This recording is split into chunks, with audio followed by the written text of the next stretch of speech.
Everybody's seen it except for one person, and we're going to get into that right now.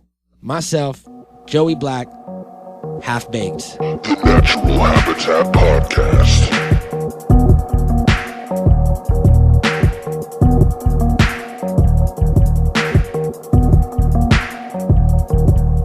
The Natural Habitat Podcast.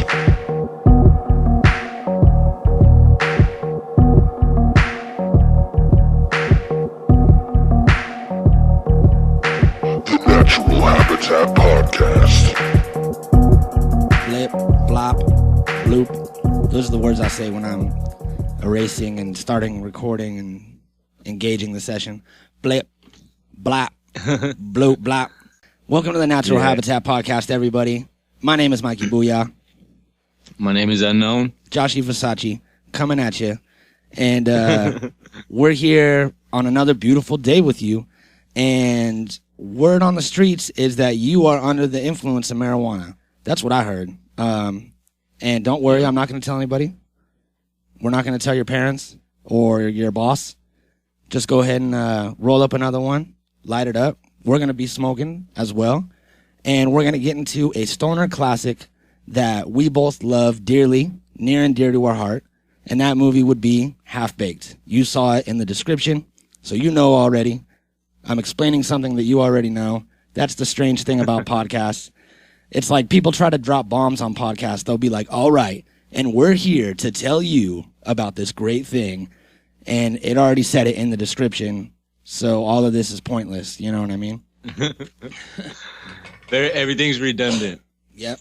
But either way, Half Baked is a classic fucking movie. We've been wanting to do podcasts on movies because myself and Joey here are both cinephiles, and we love the art of filmmaking, whether it be comedy, drama, tragedy, horror, sci-fi, all that shit. There's all different movies for different moods and for different people.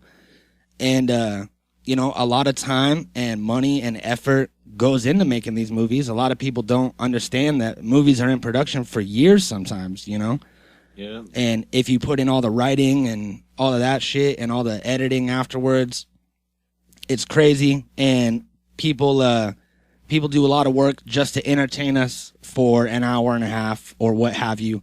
I think that the perfect length for a movie is 90 to 100 minutes. What do you think? Yeah, I agree. It has to be super suck you in type of movie. It has to be like something crazy to keep your attention for 2.5 hours or longer. Where they need to explain. It has to be Star Wars, basically. Something you don't want to end. Yeah.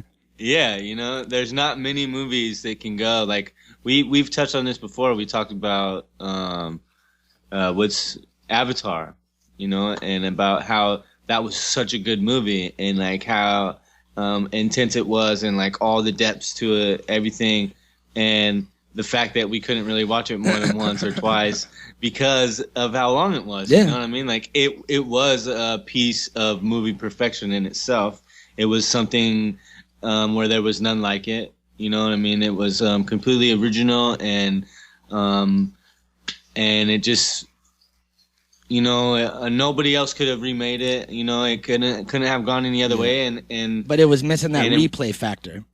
But yeah, it just doesn't have that. You know what I mean? Yeah. It doesn't have that one thing. And a lot of movies, you either have it or you don't. Yeah. And it's like The Goonies. You go watch The Goonies, and you'll never ever get sick of watching The Goonies. There's something about it. It just has this crazy missing link that we just don't understand what it is. There's something about the chemistry between the actors. There's something about the type of whatever cameras they use to film that adds dramatic effect or filters or whatever it is. You know what I mean? We don't really know what it is, but we can recognize it as soon as we see it. Yeah.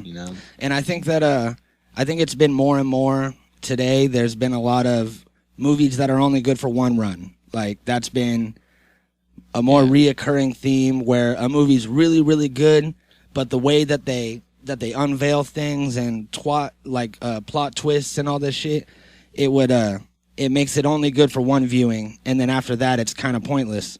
Whereas movies back in the day when there was twists, you could go back and watch it again, because then you could see all the little hidden things that you didn't notice the first time that are implying that the twist is going to happen. But that doesn't happen anymore. They like don't put all that time into it. And I think that what it is that it's an oversaturated art form, just like every other art form. And the best movies are going to come from people that love to make movies and love to write, love to produce, have been doing it forever, and still continue to do it after that movie was out. Those are the people that jived well on the set, you know. And if you have a bunch of drama, a bunch of, production companies that are pushing you to make scenes a certain way and have all these certain elements in it, then the movie's not going to be as good. So Half Baked was one of those classic movies where everything jived. Dave Chappelle was the director as well as the star. And it was him and I believe Neil Brennan. Yeah, Neil Brennan, who was a writer on the Chappelle Show and writes a whole bunch of shit for a lot of funny stuff that we know. And they were friends. They lived together when they wrote the movie. So it had that dynamic, that homemade, friendly kind of let's do this for fun and put this movie out dynamic instead of them, just doing it for money. So everything they did at that time frame was good, so it kind of like there was a lot of expectations for this movie also, it was right at the beginning of Chappelle blowing up. Yeah. And this was really like the catalyst to like the beginning of his career. This was the jump off spot, you know what I mean? Like after this, he just blew all the way up. Absolutely. And like I said, Neil Brennan, how he moved on and then was the main writer on the Chappelle Show for the whole stretch on Comedy Central. So this really was the birth of Chappelle Show. So I know that the opening scene is probably one of the best opening scenes in any movie because it has a bunch of kids smoking weed and then they go into the store and get a bunch of munchies. And it was really controversial. The studio didn't want to put that scene in the beginning of the movie, and they were originally going to cut it. But then they did a bunch of test screenings, and audiences loved it. Like 100% of audiences were automatically off the bat, like laughing, having a good time, just enjoying the shit out of it. And then at the end, when they asked them about it, that was one of their favorite parts. They were like, man, when they were kids smoking weed, that's funny. Because they remember that, I remember being a kid smoking weed for the first time. So that almost was not in the movie. As well as the last scene where he throws the joint off the bridge, there was an alternate ending where he jumps off the bridge after the joint. Yeah, that probably would have been better. Yeah, because I don't know about the mixed message. Yeah, I think you know what it was. It was just they promoted weed the whole movie, and then at the end, they got to make everybody happy by saying weed is not good for you, or whatever their message was. But that's another thing that a lot of people, even in the group when we asked, that came up about somebody had said that fuck Half Baked, they quit smoking at the end. Yeah, I'm gonna find who said that, and so we can give them props. I kind of agree, it's true. They promoted it the whole movie heavy, and then they changed their mind at the end. It's like kind of like a flip flop. Yeah, that was Rick Storer said, "Fuck Half Baked." Chappelle quits weed at the end. Bad message. Go with Pineapple Express or Super Troopers, which are both good movies. Yeah, Pineapple Express is one of my favorite of all time. Yeah, and we could get to those one day, but yep. I think that the end of the movie, they really should have gone with that alternate ending. You know what I mean? Yeah. Where he jumps off the bridge. Because it's kind of weird that he would just be like, all right, I'm going to give up weed for this pussy. You know what I mean? And it's like, just don't smoke weed around her. That's all. Just smoke weed when you're at home. Figure it out. Just do it like a job. You know what I mean? And I don't know. But then again, you can't really take it too seriously because it's a stoner movie. Like, there was so many, like, I guess there was a couple negative things in there. Harlan Williams went to jail because he smoked weed and fed that horse, like, all that food. So that was no good. Yeah. You know what? We should start for people, because there are younger people that listen to this podcast. that maybe haven't seen Half Baked. You know what I mean? So I don't know. Well, I mean, there could be one. There could be one. Right. So we should start off by telling you that Half Baked is the story of Thorogood Jenkins. He is a master of the custodial arts, and he only has one friend. All right, that friend is an Abba Bar. He eats his friend, and right at the beginning of the movie, and his friend's gone. So no friends for the movie, but he does have roommates, and those roommates would be Jim Brewer, the guy with the high face, and then Scarface, who is played by, and Kenny, who's played by Harlan Williams. Now, Harlan Williams is a school teacher. Scarface works at a burger place, flipping burgers, and Jim Brewer works at a record store. And Thorogood's a janitor. They're just stereotypical stoners that all live together. And what's the point? Like, they need to pay rent or something? They send Kenny goes to jail and they have to raise money. That's what it is. Kenny goes to jail, and then they have to raise money, so they go and steal a bunch of weed from Thorogood's work, because he works at a medical place where they're testing marijuana. Yeah. And yes, a titty falls out at some point. Dave Chappelle plays multiple characters, and it's a very riveting, edge of your seat movie. And it all started because of the munchies. Yep. Basically, like the whole drama and dilemma all started from getting the munchies and sending Kenny to the store, and he never makes it back because he feeds a horse. Who would have ever thought that plot would have made for such a good movie? You know what I mean? Right. It sounds not so good. But it really did. It was an amazing movie. I was on board with it. Yeah. I watched some of it last night, but then I smoked a little bit too much and then fell asleep. But I do have this list of munchies that Jim Brewer ordered from the store, and I'm gonna play that right now. Let me go ahead and find that. Yo, who's on munchies tonight, yo? Not me. I guess that'd be me. What do you guys want? Get some sour cream and onion chips with some dip, man. Some beef jerky, some peanut butter. Get some Haagen-Dazs ice cream bars, a whole lot of hot. Make sure it's chocolate. Gotta have chocolate, man. Some popcorn, red popcorn, graham crackers. Graham crackers is the marshmallows, the little marshmallows, and little chocolate bars. We'll make some s'mores, man. Yeah, that's what I'm saying, yo.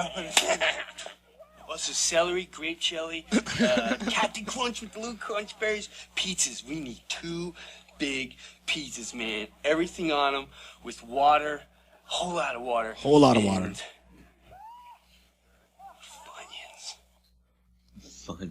Funyuns. And because of that list, and then Harlan Williams goes, "Is that it?" Or like it wasn't a lot. And celery and grape jelly, that was like he just twisted it up all of a sudden. Keeping it healthy. Yep. And just because of that grocery list of munchies, Harlan Williams ran for the munchies, ran into a police horse, ended up making friends with the police horse named Buttercup, and fed it literally every piece of that food, and it died on account of its diabetes. So, yeah, that's it. That's pretty much the first 20 minutes of the movie, and then a couple pieces from the end of the movie, because we don't want to spoil too much for people that haven't seen Half Baked. Like, if anybody out there that hasn't seen Half Baked that's listening to this, please write us. Find us on Facebook or just email us at naturalhabitatpodcast@gmail.com and let us know that you've never seen it so that I could shove it in Joey's face and be like, look at that. One person has never seen it. I doubt it. I don't think anybody's never seen it either. Yeah, I don't know about all that. I'm pretty sure everybody's seen it. I met a blind kid once. There's a blind kid that I know, and he's pretty young, so he probably hasn't seen it. Well, I bet he heard it. Maybe heard about it. Yeah. Let's see. Yeah, it was definitely one of my favorite movies from that era for sure. That was like one of the ones that had a big impact because it was like something that you had in common with being a stoner, you know? Yeah. Like everything was funny because it was like relatable in a way. Even if it was like outlandish, it had some possibility of truth in there because of the situations that you get yourself into when, you know, when your mind is altered. That's a good way to put it. Yeah. That definitely happens. You got to be careful. And if you're under the influence of some very strong weed and you feel like you might do something weird, just stay inside and eat some cereal. You know what I mean? They have delivery services like Fetch, and you could even call Uber and just be like, go pick up my friend Captain Crunch at Food for Less and bring him over to my house. And then you just pay the Uber guy. And people will bring you that shit if you're too high. But I found out that the whole inspiration of this movie was Dave Chappelle was living in New York City, and there was drug dealers that would deliver weed to your house, that would just come to your apartment, and it wasn't like set up how there wasn't like commercials for it and shit like there was in the movie, but it was like a underground, like, you know, drug dealing delivery service, and that was the whole thing. They found out about it. They used to use it. And then he was like, man, we should make a movie and it'll be about us like starting our own delivery service. The whole Mr. Nice Guy thing. And Yeah. that spawned into this whole thing. And it was directed by Tamra Davis, who was a music video director. And she also directed Billy Madison and like a bunch of other movies like that. But she directed Tone Loc's Wild Thing video, and she directed Hanson's Mbop video, and Sir Smoke a Lot, the Samson's Gonna Get Me Lifted music video in the movie was directed by her, like as if it was an actual music video. You know what I mean? Yeah. So That's pretty smart. Yeah, she had all kinds of experience with everything they needed. And she only read 10 pages of the script and then accepted the job, the directing job. Yeah, at that time, music videos were like the biggest thing too. That was like the height of the MTV era and shit. Yep. You know, and it made sense because that was like where all the entertainment was at, was in music videos. Mm-hmm. Every kid was like glued to the TV, and still music videos are pretty big. Yeah, and I could see that still translating over. Like, if you get good at directing music videos, you could easily make TV or movies or something. Yeah, and I think it was a good idea to get her on it.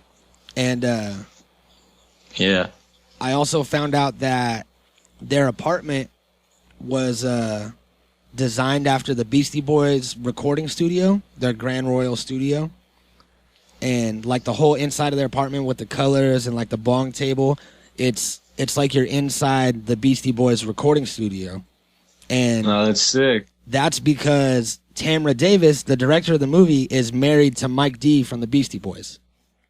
Damn, that's crazy. Yeah. So now that's a smart move from the Beastie Boys because his wife can direct all of their videos for free. Yeah, but they had some of the most classic videos ever too. Like Sabotage was a fucking like a movie. Yeah. Sabotage was dope. And they were like all fucking like agents and shit with their fake mustaches. Yeah. And then they had the intergalactic planetary video with like the robot fights and shit. Yeah. And then there was Body Moving where they were just fencing the whole time. Beastie Boys videos were dope. Yeah, they were super sick. Yeah, because his wife was fucking directing him and she was hooking him up. She made sure she did it right.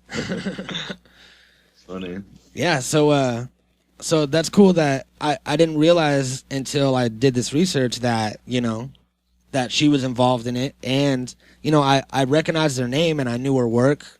And, you know, I knew that she was a director of like a bunch of funny movies, but I didn't know that she was married to fucking Mike D. So that's dope. Yep. The more you know.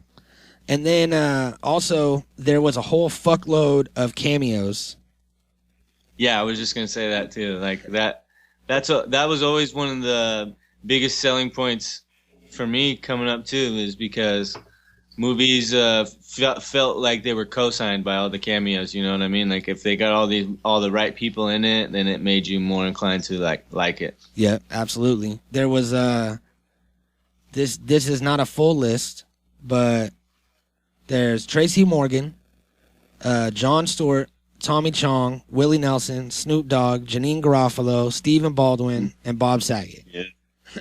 Yeah. That's legit. Watch. Here's one of my favorite ones right here. Someone who never has weed of their own, but as soon as you smoking, here they come. Damn. What up, dog? Man. What's up, dog? Scoot over. Let me get in here, man. What y'all doing? Nothing. Nothing. Yeah, it's chilling. I smell it. Let me inhale it. Let me hear something. All right, man. This one hit you. Scavenger. Always come around.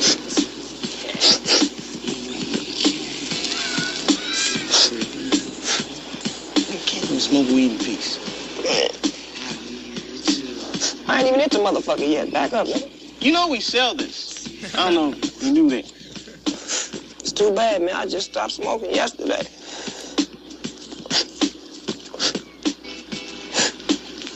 I'm gonna get up out here, man. Y'all stay up, man.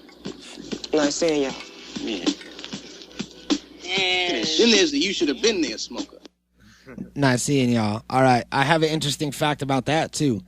In the movie, they smoked a marijuana substitute that was tobacco based, and that was what everyone was smoking in all the scenes, except for one scene, which was that scene. The scene with Snoop Dogg. They were actually smoking real weed, and that was the only one. Well, that's awesome. Because Snoop Dogg demanded it. Yep. I would too if I was Snoop. Yeah, I'd be like, look, Snoop man. does it. Snoop does it everywhere. He smoked in the White House. You know what I'm saying? He smokes on all the red carpets. He fucking smokes on the plane. Shit. Snoop Dogg smokes everywhere. Yeah, I'd be like, look, either I'm smoking real weed and you're smoking real weed with me, or I'm not in your movie. So, yeah. And I'm keeping your money. When you're Snoop Dogg, you could do that shit. Yeah, you do whatever the fuck you want, which is cool. And it's fresh that they actually smoked weed at least in one scene of the movie, because most of the cast didn't smoke weed at the time. I think only like two people smoked weed out of everybody. And I agree. I wanted to get into real quick the Snoop Dogg Snoop Lion thing. Did you ever get into Snoop Lion at all? Yeah, actually, I think that was one of the smartest moves that he ever made, because he was natural at it. He was really good. Yeah. Did you watch the documentary, the Reincarnated? Yeah. I bought the album first. Yeah. Before I saw the documentary, but I was more than happy with the album. I think that's one of the best Snoop albums ever. You listen to it all the way through. Every song is good. You know, It's not like a lot of people put albums out and just have like filler tracks and like have like things that you don't think necessarily should even be on there. Mm-hmm. You know what I mean? And that Snoop Lion album wasn't one of them, man. Every song on there was good. It was like, I wish he would have made another one. Yeah, me too. Hopefully he'll be working on one soon. And I didn't. A lot of people were hating on him when he switched over to Snoop Lion. Everybody was like, "Oh, that's fucking stupid." Blah blah blah. You're just like a reggae artist now, and all this shit. And it's like, for one, Snoop has been smoking weed his whole fucking life, and like for two, I really didn't understand it until I watched the documentary. And if anybody out there hasn't seen it, I highly suggest that you go watch it. And at the end of this, not right now. Don't watch it right now. Watch it later. Yeah. And like in the documentary, he talks about how, like, you know, all of his friends died, and like when Nate Dogg died, it reminded him of like when Tupac died and going to his funeral and all this shit. And what it is that he was tired of. He was like, I fucking have a family. I sit at home. I smoke weed. I play video games. Like, you know, I record music. And he's not like in the streets and, you know, gang banging or anything anymore. And they actually like let him out and told him that he didn't have to rep, like he didn't have to do any of the like work because he was going to be representing for like in music and representing like the crew in music, and that he was going to get big. So they like almost indoctrinated him out of the gang because they knew that if he was like over here doing shit and making money, that he would make a good name for them, which he did. And he was tired of being a part of that because he doesn't live that life anymore. And he was like, I'm making a soundtrack for people to die to. Like, young black people are dying, shooting themselves, and, you know, to this music that I'm almost like I'm laying a soundtrack behind it, and it's all about it. And he was like, I don't want to do that. I want to put positivity out into the world. And that's what he did with that album, and it was fucking really good. It was all dope, all positive, and it hit me like in a time of my life when I needed that, when I was first going through like my transition from negativity to positivity, and it like really resonated with me. So, you know, we started talking about him, and I just wanted to give him props, man, fucking for doing it, for having the balls to be like, you know what, like, I'm not some hard ass gangster anymore. Like, I'm just a dude, and we're all people, so we should all just act like that, you know? Yeah, it was a crazy scenario. Diplo produced the album. You know, all the people that got involved musically. Yeah, Major Lazer is dope.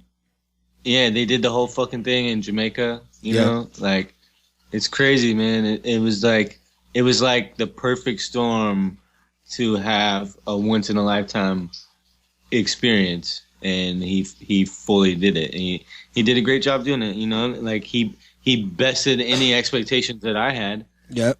Being a lifelong Snoop fan, you know, I was skeptical like everybody else, just like, well, not knowing or hearing him do something like that, and then like trying to imagine or guess, you know, like what it's gonna be like, or you know what I'm saying. And he surpassed any expectations of anything that I had, because that shit was fire.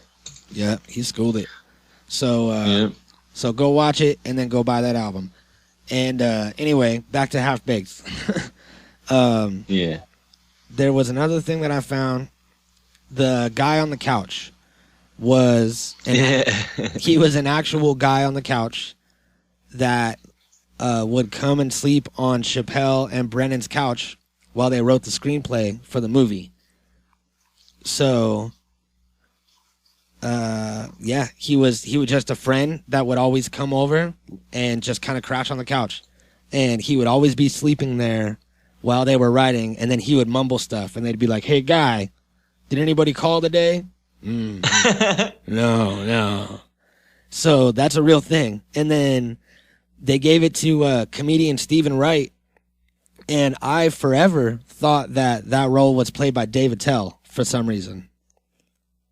Yeah, it does kind of look like him. Yeah, and it does a lot look like him. It's like a cross between him and Jeff Ross. Yeah. Yep. And then when I saw him last night, I was like, wait a minute, that's not Dave Chappelle at all. Or Dave Attell. Dave Chappelle. That's why. They're too close. Dave Attell wasn't allowed in the movie. Yeah. Dave Chappelle was like, there's only one Dave now. Or was he? And they made him change his name to Stephen Wright. Yeah. You never know, man. And then also Tamra Davis, we were talking about her, the director. She was in the movie. She made a cameo one time as Killer's paws. You know, Killer's fake paws. And like the yeah. That was Tamra Davis maneuvering the fake paws, and she paid herself $200,000 for that. Nice. Yep. So, you know, you got to get in there. If you're directing your own movie or producing something, make sure that you put yourself in it so that you get a paycheck, an extra paycheck, along with what you're already getting. That's what I do. That's what we do, because we made ourselves the star of the podcast instead of producing it and having someone else on it. we were like, no, we'll do this. We'll get in there, and then we get extra paychecks. So I'm getting 4 checks. How many checks are you getting, Joey? I don't know. Sounds like none. Sounds like I might be getting them all. I've heard of them. They're mysterious. They're like mythical creatures. One day I might see one. I sent one over on an owl, Hogwarts style. Yes. So if you find a dead owl somewhere, somebody probably took it. Well, I don't know if it's gonna be able to get in. I don't have a fireplace. Oh man, do you have like just a little tiny like a vent that goes outside? That'll work. It'll do it like Santa Claus style. If you have any sort of like central air with like one of those spitting things on your roof, that's fine. That's more than enough. Don't got none of that. Damn it. Well then leave your mail slot open. You don't have that either, right? Nope. No? Nope. Man, I don't know what to tell you. Yep. I guess Screwed, bro. We'll use the actual mail. I don't trust people though. Snail mail. Me neither. I trust owls or pigeons a lot more than people. Yeah. Did you know that cats were used as mail carriers for a while in England? It's crazy. Until like none of the mail got delivered. They did it for like for a while, but it was actually like it was proven that they did it, and they would just tie letters to cats and then send them out into the town and be like, "Go and deliver this to the blacksmith," and it just never went anywhere. What do you think were some of like the most standout scenes from the movie that like made you remember them out of everything? Shit. I would say probably the scene when they're going and passing out all the business cards in the club and then everybody's like flying at the end of it. That was pretty funny. Yeah. And then the Squirrel Master. The Squirrel Master's dope. Yeah. The fuck you scene. You know, like everybody's said that. Everybody knows that. Since watching that movie, you know, like that's the first thing I think that everybody repeated. Mm-hmm. And then there was a lot of things that I forgot. Like I forgot the whole thing with like the detectives and how they made them like put on the wire and like I remember the whole abracadabra thing, but then until I thought about it, I was like, oh yeah, they were like in a van with some detectives. Like I forgot all about all that shit. So there definitely and they are. hotboxed the van. Yeah. And then got the detectives high and they didn't know what was going on. And then they didn't come save them like a bunch of assholes. Yep. Yep. I think that and then also the titty falling out at the end is probably a standout scene just because I was young when I saw it and I was like, that's a titty. So I remembered that for sure. And Samson. Yep. What's his name? What's the rapper's name? I don't remember. Sir Mix-a-Lot? Smoke a Lot, yeah. Sir Smoke a Lot. Sir Mix-a-Lot's the real one. Yeah, that shit was fucking classic too. Yep. To me, the gold teeth and everything, and him getting to play like multiple characters. He always had a lot of sketch comedy characters, even before the Chappelle Show, like being in Robin Hood Men in Tights. Yeah. You know what? I was thinking characters and what happened to that guy from Robin Hood Men in Tights and The Princess Bride? He's been in a lot of shit. Really? He was in Twister. Yeah, he's been in like a lot of TV shows. He's been in a lot of shit. Oh yeah, he was in Twister, huh? Yeah. See, I'm just like, I just don't remember what he looks like when he's old. He's been in so much shit, and I've seen him use that British accent a lot too, like more than just Robin Hood. What's his name? Mandy Patinkin? I don't think so. I think that's it. No, that's not it. I don't know. That's not it. Carrie Elwes? Yep, that's him. Carrie Elwes. Elwes? How do you say that? Yules? Yules? Oh no.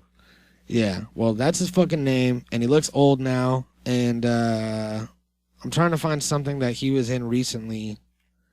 All these movies are like A Mouse Tale, Teen Lust. Okay, he's like 50, and he's in a movie called Teen Lust, which is kind of gross. Behaving Badly. He's in a bunch of like B-rated pornos, it looks like. His career's doing bad. He's been in TV shows and shit too. Yeah, it looks like he does some voices on Family Guy. Nah. Bill Nye. Yeah, that's a shit. Family Guy's a shit too. Yeah, I don't know. Yeah, I guess that he's just been doing a lot of behind the scenes and TV show shit. And I guess I didn't really make the connection that the guy from Twister was that same guy from The Princess Bride. Like the age jump, even though, yeah, they look exactly the same. I just didn't notice. Yeah. Yeah. And then I also found out, I got some more notes here about Half Baked. I found out that if you were on the set of the movie, you got to bring home one of the giant blocks of fake medical marijuana. Like nice. Everybody got a movie prop, and it was a giant brick of weed that you could just drive home with and then get pulled over and shot. And would have had Dave Chappelle sign it. Mm-hmm. That'd be the shit. I would have had the scientist sign it. I would have been like, sign this and just write scientist on it.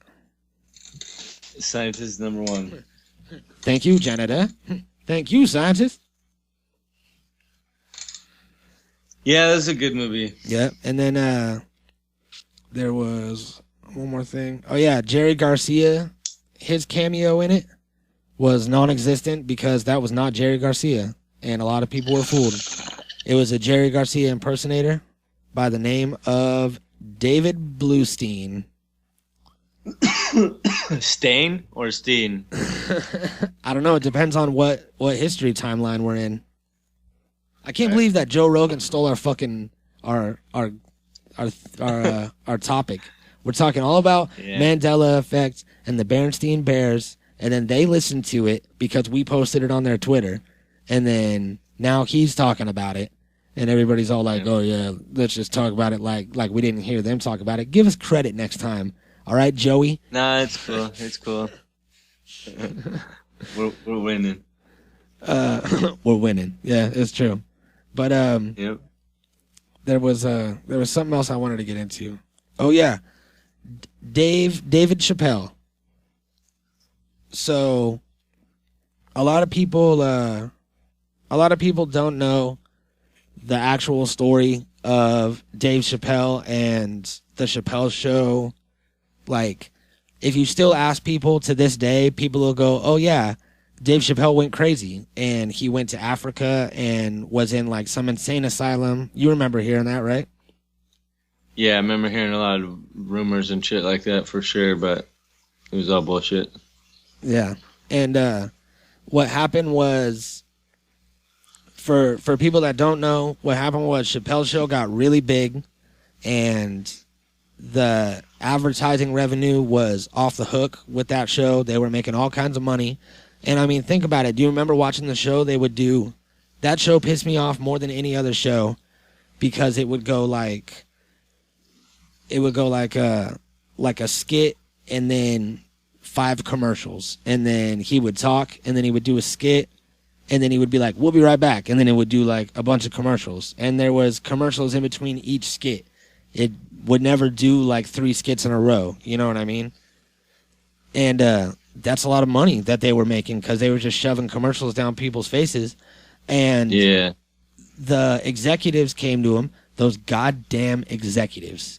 All right? They strike again. Mm-hmm.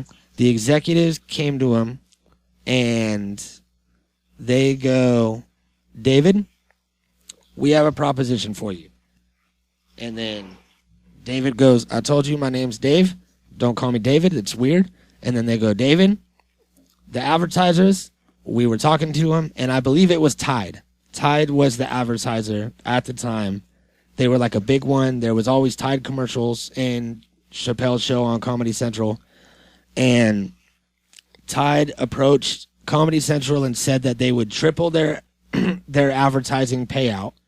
So they would pay 3 times as much if Dave Chappelle stopped saying the N-word. Just didn't say it anymore. Whether they bleeped it or not, like, he just, like, wouldn't say it. And then they told him, you know, we could get this money. We can get a lot more money for everyone if you stop saying it. So, you know, what do you think? And they pretty much kind of explained it to him that, like, he didn't really have a choice in the matter. Like, they owned his name, they owned his show, and they were like, this is how it's going to be now. So the next season, that's how we're going to do it, you know, blah, blah, blah. We just want to, like, run it by you and make sure you're on board and, you know, think about it. So he thought about it, and he decided to quit, and that his integrity was worth more, and that he wanted, you know, free reign to be uncensored and do whatever he wanted. And the money wasn't that important, so he left. And he went to Africa to go, like, reflect and, like, get away and spend some time with himself and just get out of the country. Smoke a lot of weed. Go smoke a lot of weed, get away from, like, the paparazzi and everybody and all these people that know him, because he was at the height of his fame. So he went back there and, like, tried to get his mind right and figure out what he was going to do. And in the meantime, Comedy Central, they just slandered his name, said that he was insane, had a breakdown, was in an insane asylum, and none of that was real. And they made all these fabricated news stories, and they pretty much, like, ruined his name. A lot of people to this day still think that that's what happened, because they heard that story and then they didn't really hear anything from Dave Chappelle. He's popping up now and he's doing shows, and he's all fat and, like, looks all different, has a mustache. Yeah, I think he should go on Joe Rogan. He definitely should. And, you know, I think I respect him a lot for doing it, for, you know, having the artistic integrity to say, no, this is my show. I should be able to do what I want. You're not going to be able to buy me and make me your puppet, because if they did that, they wouldn't have stopped there. Like, that's not what it was about. You know what I mean? It wasn't that's about. The thing. It's music or movies or whatever it is. You know, the industries try to bully you into whatever they can. Yeah, and you know what I mean. And it's like, you ultimately, there's only so much you can do. You could buy everything and do it all yourself, or you could fucking let somebody just pay you a lot of money to do what you do. You know what I mean? And that's the dilemma that everybody has, whether being independent or in industry. You know what I mean? It's like that's the hardest part to learn. You know, you got to choose for yourself. Everybody's different. Everybody works different. You know, and for him, I'm sure the pressure was like, you know, not being able to have full creative rights over what you do is gotta suck for anyone. It doesn't matter how much you get paid. If you're just a puppet, you know, then there's definitely no integrity in it. And I don't think Dave Chappelle was ever that. I think everything was always his creative, him and his partners or whatever. You know what I mean? Like, I don't think that anybody had anything to do with it. I think they were just a vessel or a platform for him to reach as many people as he could. You know? And I think he got what he needed out of it, what he wanted. And if they could get him to stop saying one thing, then they could get him to stop saying a bunch of things, and then they could get him to start saying other things. And then it would turn into this whole thing. He probably looked down the road 2 years at the progression of it and what the show would be like, and decided that he didn't want to do that. And, you know, that's dope. More power to him.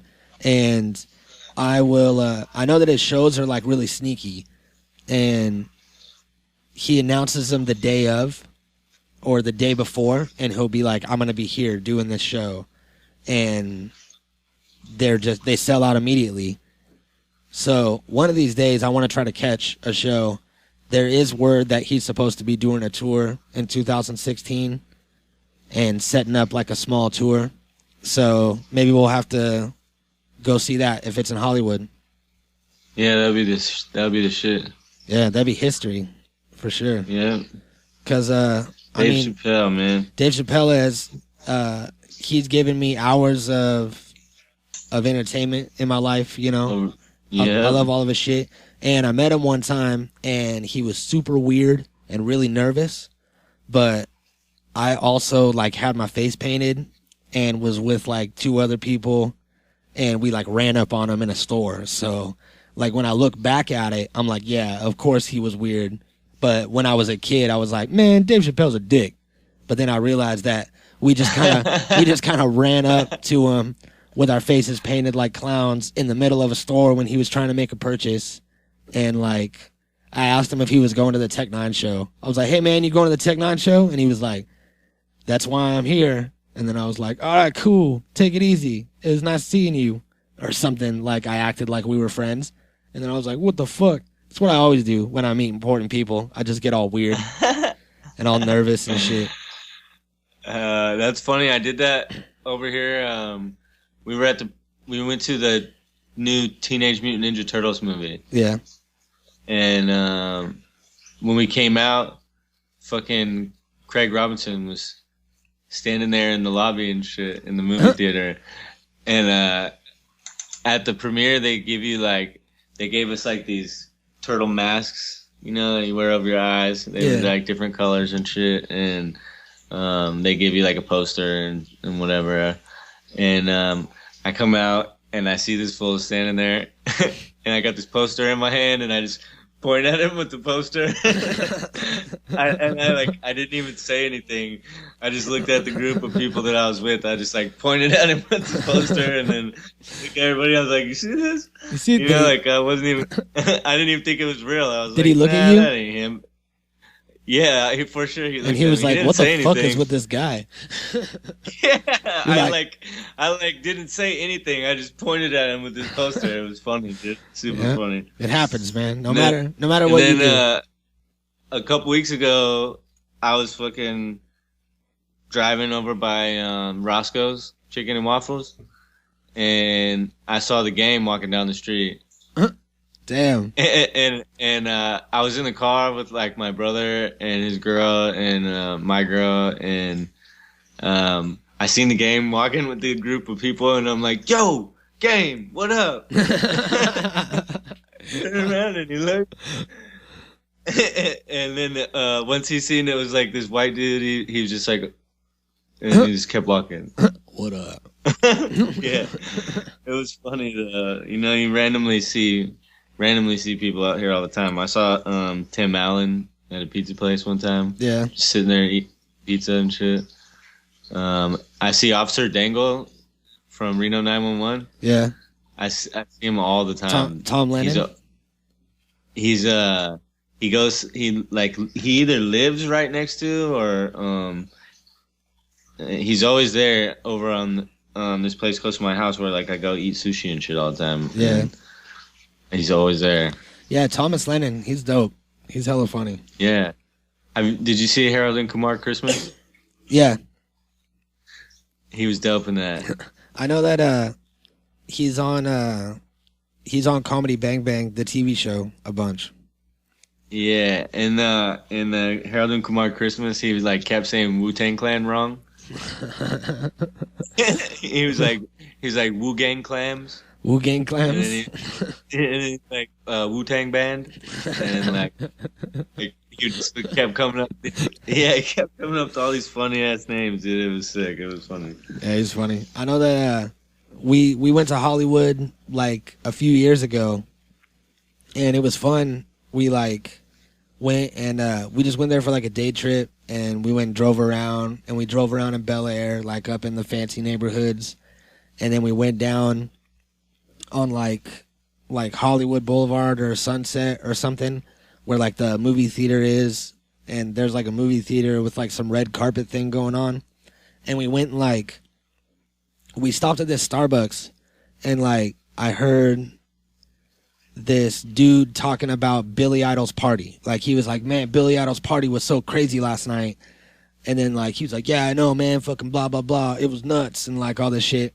So I was like, man, that dude went to Billy Idol's party. And, like, I was all geeked out.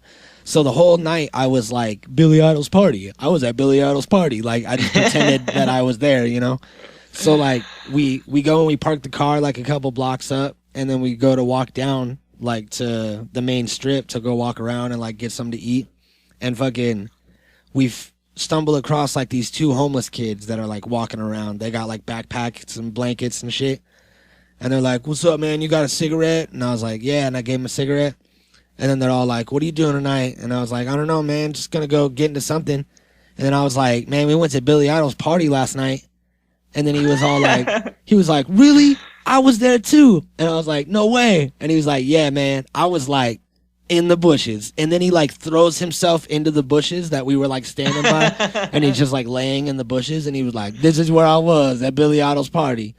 And I was like, that's dope, man. And then we left, and I was like, I didn't think I was really going to meet someone that was at his party, but I don't know if he was really there. I don't believe him. Hey, you never know. Yeah. It's a small town. Yeah.